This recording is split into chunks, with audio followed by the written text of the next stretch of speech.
first of all, congratulations on the series, on already getting a season 2 pickup before it even debuts. How does the level of excitement around this series feel? Has it sunken in yet? Do you feel like you're still in your little bubble since it hasn't premiered yet?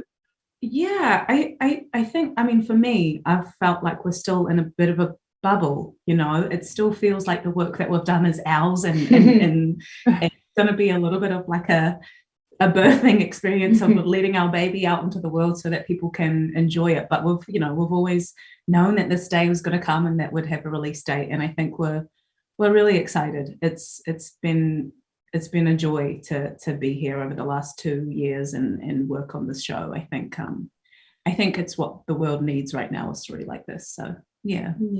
Is it the same for you, Madeleine? I mean, is it just weird to see all the excitement, especially when the show hasn't even yet aired, because you have the fan base from the books, so people are already analyzing just the trailer?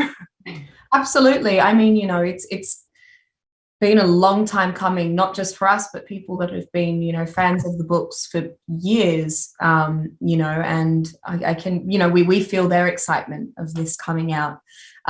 Exactly like Zoe said, this feels like our baby, and we're releasing it out into the world really soon. But we've worked really hard on it, and just to finally excited to share what we've been keeping secret, I guess, for the past 2 years. And it's a surreal feeling, isn't it? It's kind of, you work on something for a long time, for 2 years, and then I feel like the promotion of it all happens very quickly. And then, we're being able to have these amazing conversations about the show with people like yourself. So it's very exciting.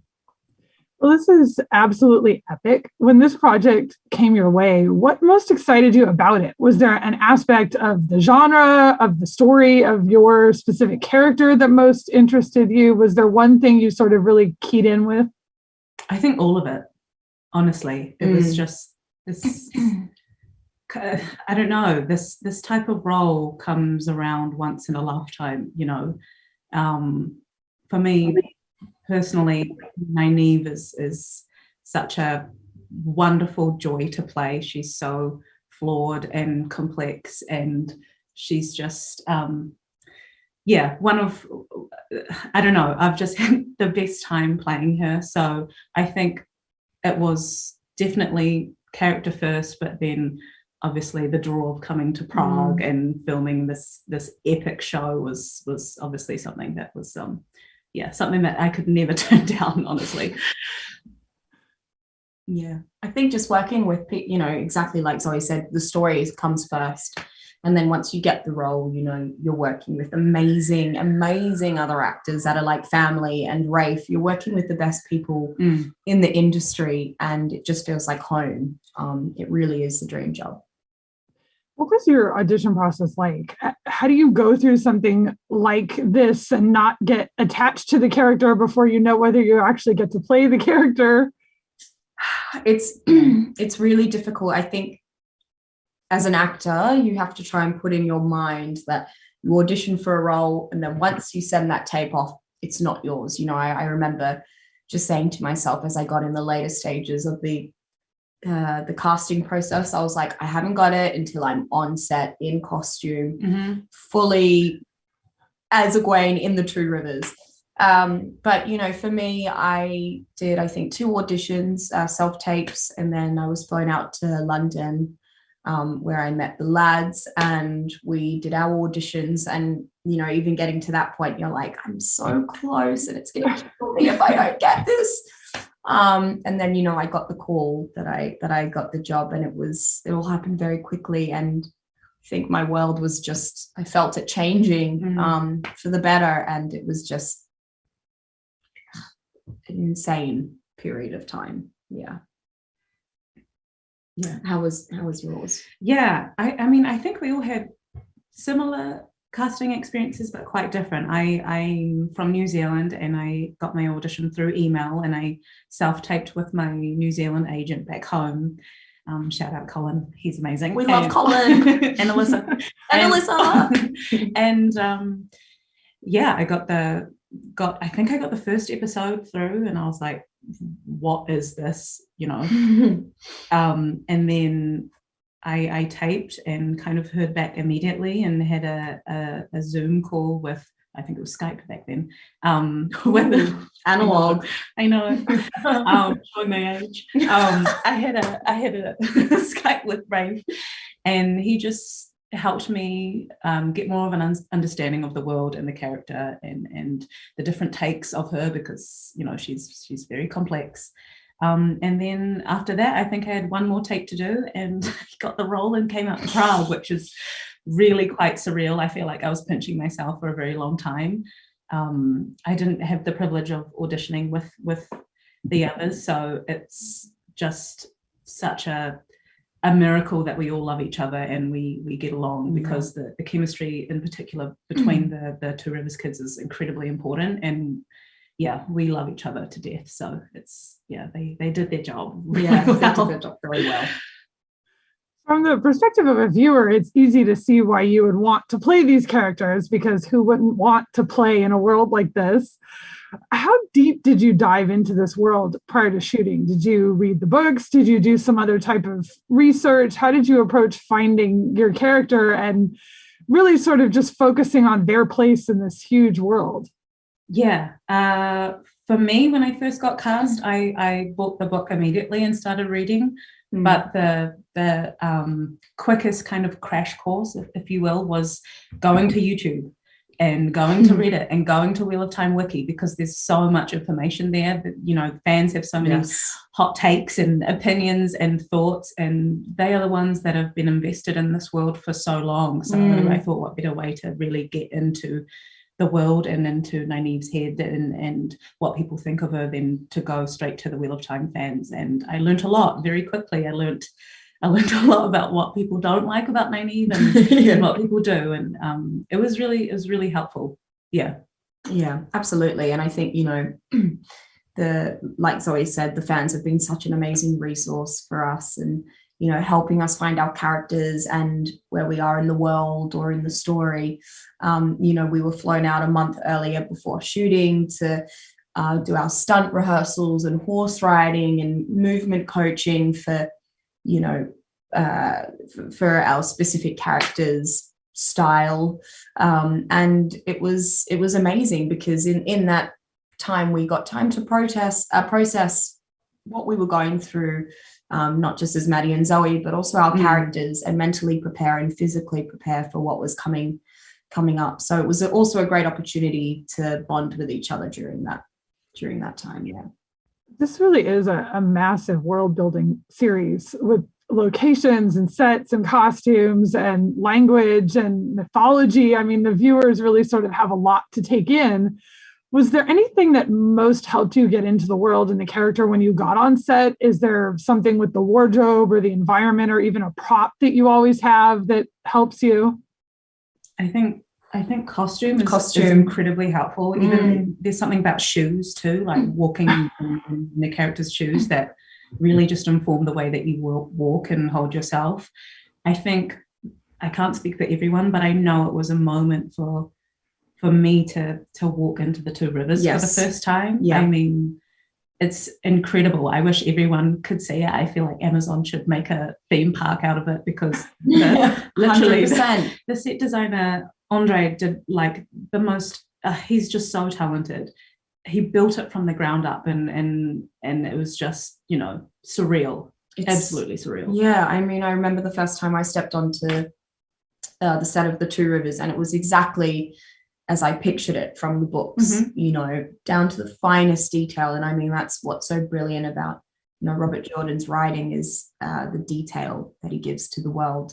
Definitely the costume as well. I remember putting my coat on for the first time and the belt, and I was like, okay, like you even figure out how a character walks and moves. All of those things are so important, and that's why the collaboration that we've had with all of our creative teams over here has been so crucial to us finding our characters.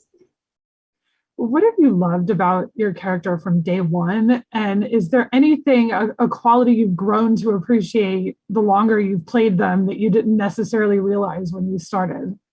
I love about naive that she is 100% naive. What you get, what you see is what you get, and she doesn't care who you are. I think that's really bold, and I wish I had half the confidence that she has. I think what's been a joy to discover with her is how many layers that she has underneath, and just understanding her motivations and what makes her tick and why she acts the way she acts. Because I think, you know, upon first read, you can see her as something entirely different at face value, but there's a lot going under there, and as an actor, it's a joy.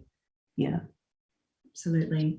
Yeah, I think I've really grown with Egwene, and you know, she's incredibly independent and determined and eager to learn and ready to just get out in the world. You know, she's like a horse out of the gates kind of thing. And it's hard to keep up with her sometimes, but you know, she is just so determined and just knows who she is and what she wants. And I think that's something that I've really learned from her, is just, you know your worth, know what you can do, don't settle for anything less than what you feel you deserve.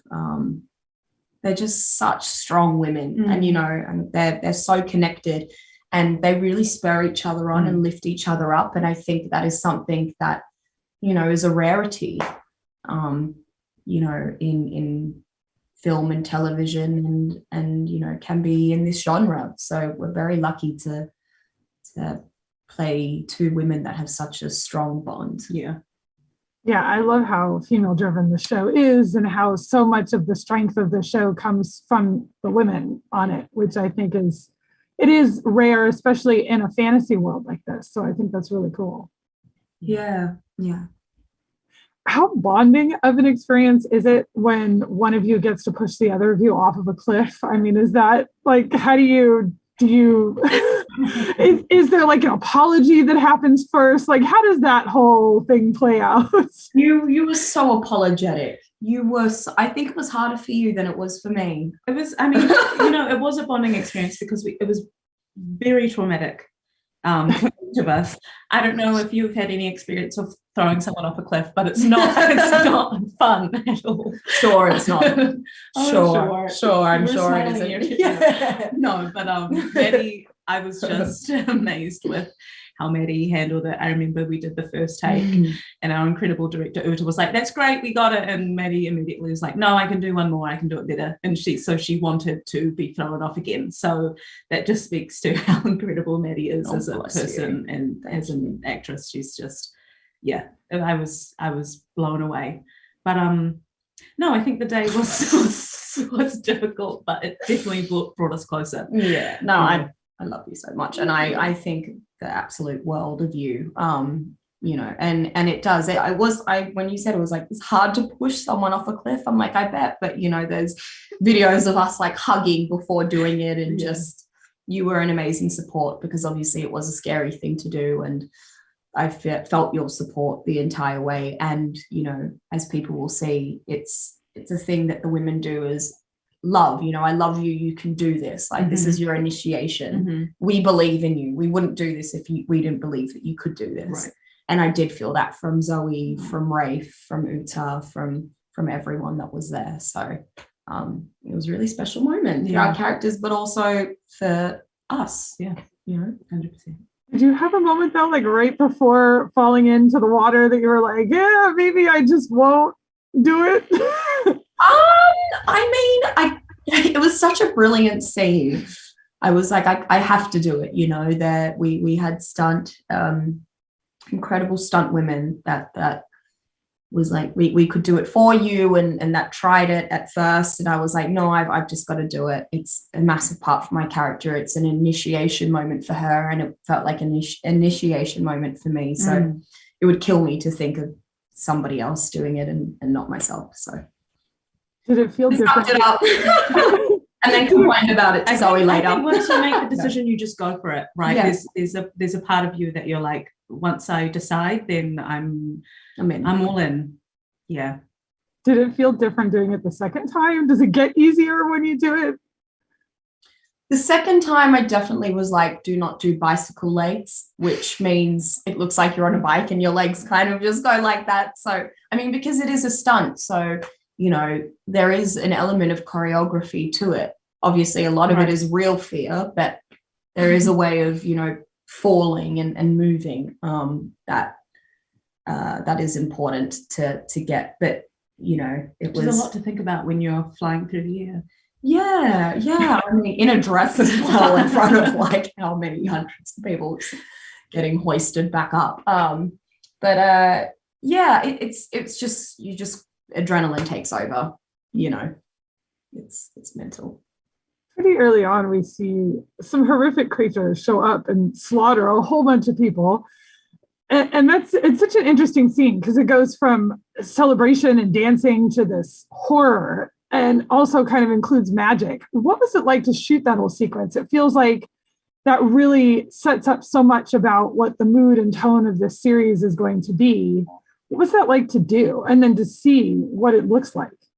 It was, the experience of shooting that was like nothing I've ever done before. No. I mean, we shot that in September 2019 in Prague's weather was pretty changeable, and suddenly it just dropped. So it was night shoots for 2 weeks, and not all of us on every day. But yeah, we really felt it. You know, we were in the elements together. It was another, I think, real bonding moment. But it was also incredible to look around and see how much work has been put into sets, lighting, the fire, the disaster that's happening. You felt the real desperation. I think the individual stories are also poignant and beautiful. And then even to watch it all back, it wasn't difficult to be transported right back into where we were. You know, it's very visceral. So yeah, it's, I think what has translated on screen is really special. Yeah. I mean, there's so many layers of so many things going on in that whole sequence. It was just so impressive to watch. It's relentless. Yeah, and I mean, even we obviously know the script well, but the first time we watched it, we were shocked by what we were seeing, and obviously big moments kind of took our breath away. So yeah, I think it's pretty wonderful. Yeah. How much are you actually told ahead of time going into this? Do you know what like the full arc for the season is going in, or do you get bits of it as you go? I mean, it's broken up into episodes, so we kind of find out what our characters are going through 2 episodes at a time. But, you know, obviously we are aware of the major moments that happens in the book series and our character arcs. And, you know, we will have a sit down with Rafe and Justine Gilmer, who is one of our other writers and producers who's amazing, and have a sit down with them either at the end or the beginning of the season and just be like, this is what's happening for your character, and kind of map it out, and which is incredibly helpful. But I think, again, you know, coming back to trying to stay in the present with our characters, they all go through so much in one episode. You know, there's never kind of a dull moment. So it is really important to, you know, not get ahead of ourselves. Totally. Yeah, I appreciate you talking to me. I mean, it's not just one episode. They go through so much just in one fight scene. So it's a lot. Exactly. Well, thank you so much. I'm so looking forward to seeing more of the series. Thank you very much. It's wonderful chatting to you. Thank you.